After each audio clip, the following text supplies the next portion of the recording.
আমি বলবো যে এই সামনের রাস্তাটি, যেটির সম্বন্ধে এখানকার বিধায়ক অশোক দিন্দা মহাশয় উল্লেখ করলেন, সেই রাস্তাটি উন্নয়নের প্রয়োজনে করতেই হবে। আমি সর্বরকমভাবে তার পাশে থাকার অঙ্গীকার করছি। একজন মিথ্যাবাদী জননেত্রী চিৎকার করে মিথ্যে কথা বলেন, সম্ভবত মানসিক ভারসাম্য হারিয়ে ফেলেছেন। তিনি,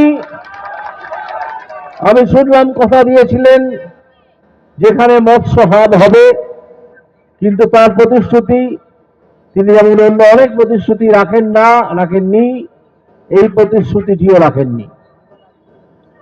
আমাদের কাজ হবে এই প্রতিশ্রুতি সেটাকে ছুঁড়ে ফেলে দিয়ে আমাদের নতুন উদ্যোগে লেগে পড়া, যাতে এখানে সত্যিই একটি মৎস্য হাব হয়।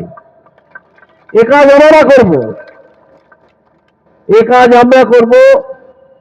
এই আসন্ন নির্বাচন, লোকসভা নির্বাচন, এই লোকসভা নির্বাচনে আমি এই বিরাট জনমণ্ডলীকে আহ্বান করব বিজেপিকে ভোট দিতে। ফলে কি হবে? ফলে বিজেপি জিতবে তমলুক আসনে।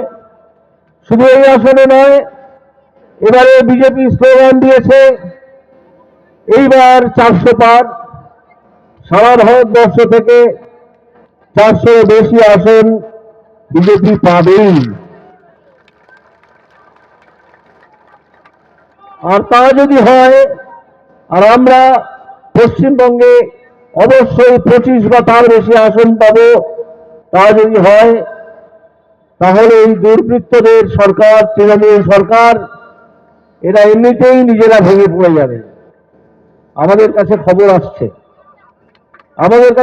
আসছে যে এই তৃণমূল দলটি এর মধ্যেই ভেতরে ভেতরে ভেঙে গেছে, টুকরো টুকরো হয়ে গেছে।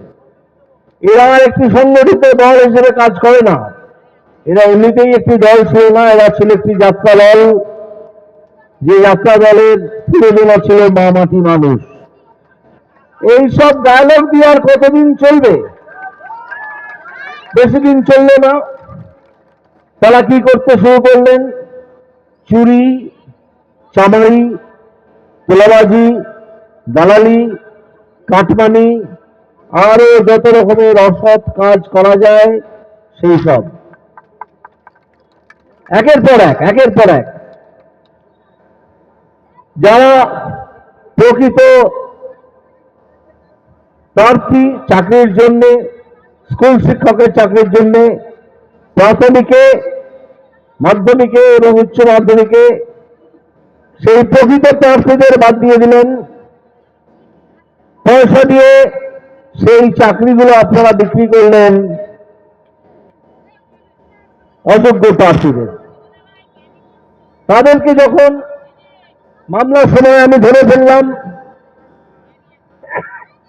তখন তারা আমার কোর্ট বয়কট করলেন, আমাকে সন্ত্রস্ত করার চেষ্টা করলেন,